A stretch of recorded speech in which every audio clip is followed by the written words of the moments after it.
Dear President Barack Obama, I am a U.S. American and California State University student on a scholarship in Brazil through the U.S. Department of Education. I hope this can be forwarded to you ASAP. With recent tragic headlines in the news about young suicides and bullying in schools, as of today, October 11, 2010, I am deeply disappointed with your lack of support and display for so many grieving Americans right now. I am grateful for your recent Hate Crime Prevention Act and your presence at the 13th Annual Human Rights Campaign dinner, but there is more that needs to be done. When Matthew Shepard was tied to a fence, pistol whipped senselessly, and left for dead in the freezing cold on October 6, 1998, the country was shocked and saddened. On October 10, 1998, President Bill Clinton stated, "I am deeply grieved by the act of violence perpetrated against Matthew Shepard of Wyoming." President Clinton finished with, "There is nothing more important to the future of this country than our standing together against intolerance, prejudice, and violent bigotry." I remember him speaking on this day. Where is your voice and your presence now? On July 1, 2008, you stated, "For all those who scratched and clawed their way to get a piece of the American dream, there were many who didn't make it, those who were ultimately defeated in one way or another by discrimination. That legacy of defeat was passed on to future generations." And on July 2, 2008, you stated that the nation should recognize GLBT Americans with full equality under the law. Where is your voice and presence now? On February 27, 2010, you responded to the devastating earthquake in Chile that affected plus 2 million people.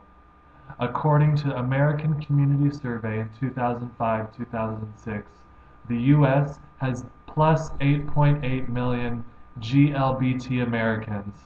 This doesn't include questioning or closeted.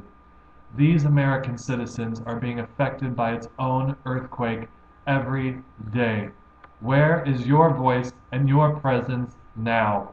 As a Democratic candidate in 2007, you, Mr. President, talked about the 115 soldiers who killed themselves, and you said when you were president, you'll hire more mental health professionals, increase training to recognize the signs, and to reject the stigma of seeking care, and enhance mental health screening and treatment, from enlistment to deployment to re-entry into civilian life.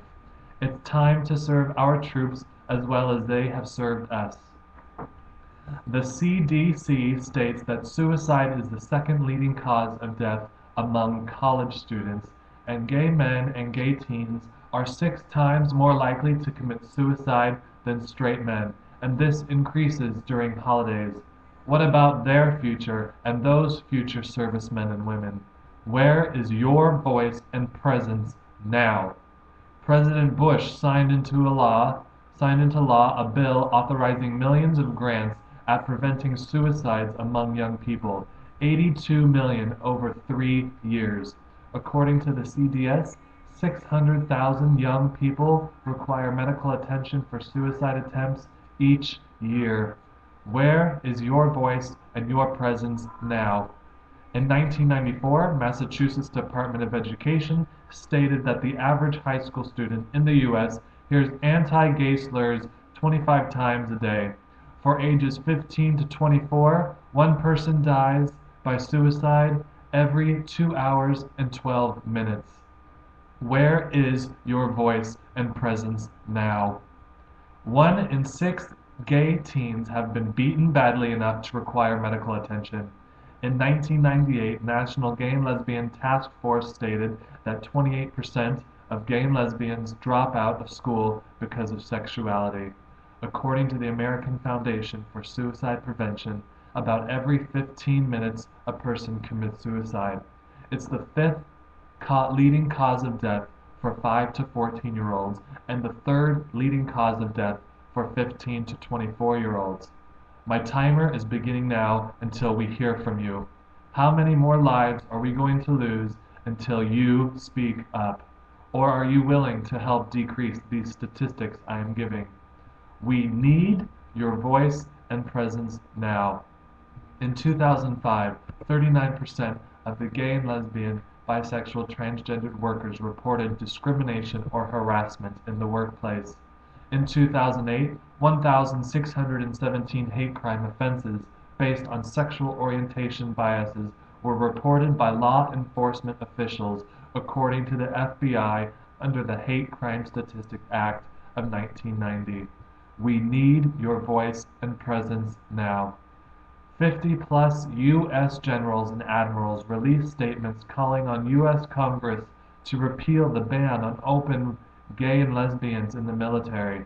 24 countries, including Great Britain, Australia, Canada, and Israel, allow gay and lesbians to serve openly in the military.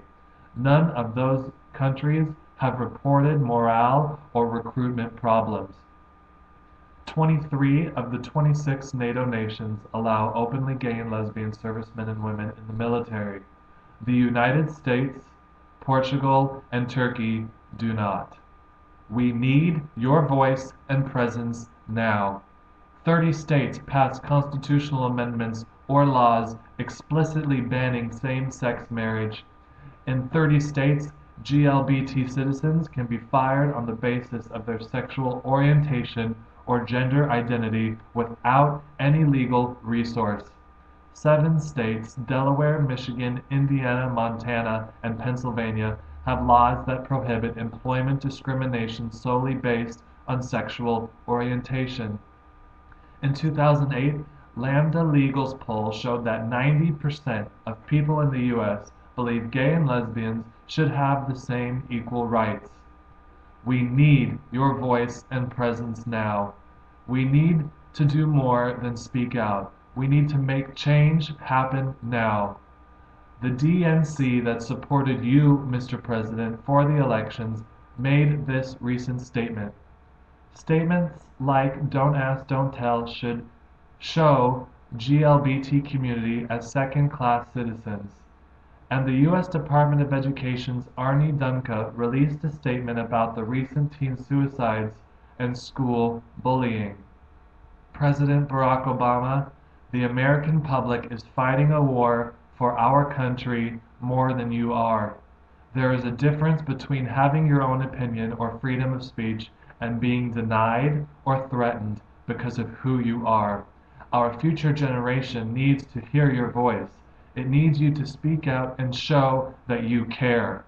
As a leader, mentor, U.S. American, father, friend, and human, do what is right. Please let us hear your voice. Help us make the change that you promised us. Peace is through understanding. Sincerely, Andrew.